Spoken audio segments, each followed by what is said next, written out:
आज भेट घेतली आहे उद्धव ठाकरेंची. काल पासून तुम्ही नॉट रिचेबल आहात. नेमक्या तुम्ही कुठे होतात? आता भेट घेऊन नेमकं काय सांगता? हे बघा, मी देवदर्शनासाठी बाहेर गेले होते आणि मला थोडा येण्यासाठी उशीर झाला आणि बाहेर असल्यामुळे मी नॉट रिचेबल होते. पण जेव्हा मी रिचेबल झाले, माझं पक्षाशी बोलणंही झालं आणि माझ्या सेफ्टीसाठीच मला पक्षाकडनंच आदेश होते, नार्वेकर साहेबांच्या मी कॉन्टॅक्टमध्ये होते की तुम्ही इथे पोहोचेपर्यंत, आमच्याकडे येईपर्यंत तुमचा मोबाईल बंद ठेवा, जो अजून पण बंद आहे. आता निकाल समोर आला आणि त्याच्यानंतर हालचाली सगळ्या घडतील, हे सगळं महत्वाच्या घडामोडी सुरू असताना आपण देवदर्शनाला जाणं आणि आपल्याशी संपर्क कुणाचाही होत नव्हता, हे याच्यामुळे कुठेतरी एक शंका सुद्धा व्यक्त केली जाते. हा बघा, माझं गोष्ट ऐका. सर्व जे इलेक्शन्स लढतात त्यांना सर्वांना माहिती असतं की इलेक्शन लढताना आपल्याला किती अडचणी येतात. माझ्याही आयुष्यात त्या अडचणी आल्या. मी 9 वर्ष मेहनत केली होती. 10 दिवसापूर्वी माझं तिकीट कापलं गेलं होतं. त्या दिवशी मी देवाला साकडं घातलं होतं, नवस केलं होतं की माझ्या मार्गातले अडथळे दूर होऊ दे, मी 5 दिवसात तुझ्या दर्शनाला येईल. आणि पहिल्या बैठकीत मी होते इथे उपस्थित ठाकरे साहेबांबरोबर. तेव्हा मला असं कळलं होतं की सोमवारी जायचं आहे आपल्याला कोकण भवनामध्ये. पण मंगळवारपर्यंत जेव्हा मेसेज आला नाही, मला जवळच जायचं होतं, म्हणून मला असं वाटलं मी करून येईल दर्शन. पण मागे रात्री जो मेसेज आला, मी तिथे तोपर्यंत पोहोचले होते, जो मला लेट भेटला. मग मी इथे निरोप पाठवला की असं असं आहे, पण मी येणार आहे आणि मी येणार आहे असं मी मेसेजमध्ये त्यांना सांगितलं होतं. म्हणून त्यांनी माझ्यावर विश्वास ठेवला. जसं मी संपर्कात आले, मला आदेश मिळाले की तुम्ही पहिले मोबाईल बंद करा, इथे वातावरण वेगळं झालं आहे, पहिले आमच्या संपर्कात या, आम्ही सांगू तेव्हा तुम्ही मोबाईल ओपन करा. म्हणून आम्ही रात्री पोहोचल्या नार्वेकर सरांच्या घरी पोहोचलो. रात्रभर आम्ही तिथेच होतो. सकाळी आम्ही त्यांच्यासोबतच आलो. डॉक्टर सरिता म्हस्के ज्यावेळेस बोलतायत त्यावेळेस असं वाटतं की त्या कुठेतरी स्पीच सांगतायत, कारण असं काहीच नाही. सरिता म्हस्के यांचा मोबाईल जरी स्विच ऑफ असला तरी त्यांचे पती असतील, हे बघा, स्विच ऑफ नव्हता. ऐका माझं, तुम्ही जेव्हा कॉल केला असेल कदाचित तेव्हा स्विच ऑफ असेल. आमचे जे आहे उपशाखा विभाग प्रमुख उतेकर साहेब आहेत, त्यांच्याशी बोलणं झालं होतं.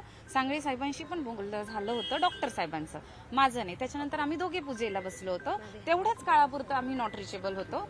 पण तोपर्यंत बऱ्यापैकी बातमी सगळीकडे पसरली होती आणि आमच्यासाठी हा निर्णय घेतला गेला पक्षाने. तुम्ही एकनाथ शिंदेच्या शिवसेनेतून आल्या होत्या, त्यामध्ये देखील चर्चा होती. त्यामध्ये बोलतायत ना, एकनाथ शिंदे यांच्या शिवसेनेतून तुम्ही अगदी इलेक्शनच्या काही दिवसांआधी ते पक्ष प्रवेश केला, आलेला तुम्हाला तिकीट दिली आणि त्यामुळे तुम्ही पुन्हा एकदा त्यांच्या संपर्कात गेल्याची चर्चा होती. खरं आहे? हे बघा, ही चर्चा, हे बघा, विरोधक तर असंच बोलणार ना मॅडम. विरोधकाला तेच आहे ना की आम्ही जिंकलो आहोत, विरोधकाला कुठेतरी त्रास होणारच ना. आणि बघा, जर आम्ही संपर्कात असून पण जे खालचेच लोक हे पसरवतात ना मॅडम, हा तर कॉमन सेन्स आहे.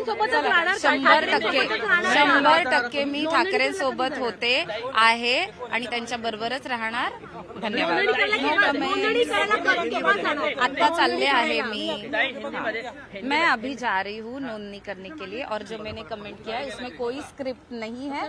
जो मुझ पे बीत रही है मैं जानती हूँ, और मैं पक्ष के कनेक्शन में थी, नार्वेकर सर के कनेक्शन में थी, और मैं वापस भी आई हूँ. एक दिन मैं 5 घंटा नहीं पहुँच पाई तो विरोधक तो चाहेंगे ना कि कहीं ना कहीं से मेरी बदनामी हो.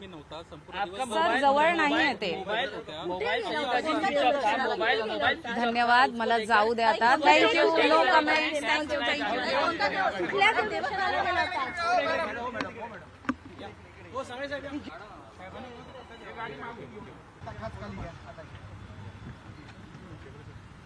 ताई, तुम्ही आता कोकण भवनला जाताय का नोंदणी करण्यासाठी?